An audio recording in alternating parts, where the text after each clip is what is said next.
what's happening. A catastrophic collapse. Video shows the exact moment a massive cargo ship crashes into the Francis Scott Key Bridge in Baltimore. To actually see that the bridge has fallen is like, whoa. It's like mind-blowing. Tonight, the grim reality is setting in. Officials say the 6 people missing in the wreckage likely did not survive.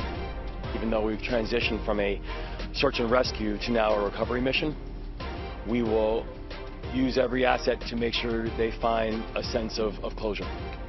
That was the governor of Maryland speaking tonight as the search and rescue operation in Baltimore turns into a recovery mission.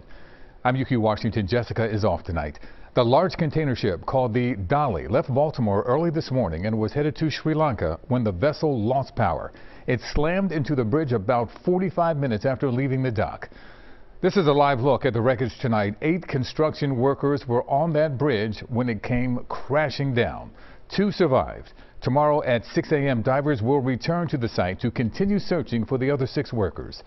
CBS Philadelphia's Carrie Corrado joins me now to continue our coverage tonight. Carrie? Well, Yuki, the Coast Guard said suspending the search and rescue mission was not easy, but they are still dedicated to recovering and finding the 6 construction workers. And investigators say they had to keep in mind the safety of the first responders who were up against dangerous conditions in the water. The whole bridge just fell down. Start, whoever, everybody. The whole bridge just collapsed. The Francis Scott Key Bridge crashed into the water within seconds after authorities say a cargo ship lost power early Tuesday morning. After a desperate hours-long search for survivors, crews are now in recovery mode because of time passed and the water temperature. We do not believe that we're going to find any of these individuals still alive. In this video, you can see the ship go dark twice. The crew issued a mayday call after losing steering moments before impact. Police quickly blocked drivers' access to the bridge. They undoubtedly saved an innumerable amount of lives last night. The bridge stretches 1.6 miles and carries about 30,000 people a day. The Port of Baltimore is one of the largest on the East Coast and handled a record 52.3 million tons of foreign cargo, according to the state.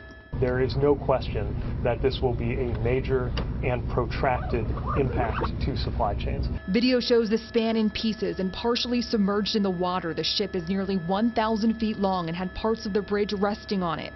The NTSB says they want to examine the voyage data recorder. I do not know of a bridge that has been constructed to withstand a direct impact from a vessel of this size. Maryland Governor Wes Moore credited the heroic actions of emergency responders who went right in to help. These are individuals who in the middle of the night jumped into some very challenging environments, some very challenging territories. Support for the families impacted is pouring in. We should also recognize that this is an excruciating day for several families who went to bed last night having it be a normal night and woke up today to news that no one wants to receive. Officials say Baltimore will come back stronger than ever. To the people of Baltimore, I want to say we're with you. We're going to stay with you as long as it takes. And like the governor said, you're Maryland tough, you're Baltimore strong, and we're going to get through this together. And I promise we're not leaving. The president said the federal government will, quote, move heaven and earth to reopen the port. Maryland's governor said there will be a thorough investigation as they look into everything that took place that night, what led up to it, and the aftermath. He said there is no evidence of a terrorist attack. Yuki? Carrie, thank you for that. Those who live near the Francis Scott Key Bridge are heartbroken and they can't believe the bridge is gone. Faith leaders held a prayer vigil in Dundalk near 695 today.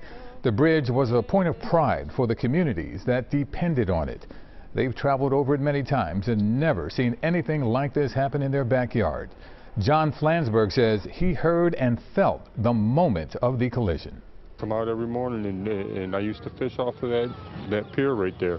And now I can't. I go down there and I used to look at the bridge and everything. Now I can't even look at the bridge anymore. This is the worst tragedy I've ever seen.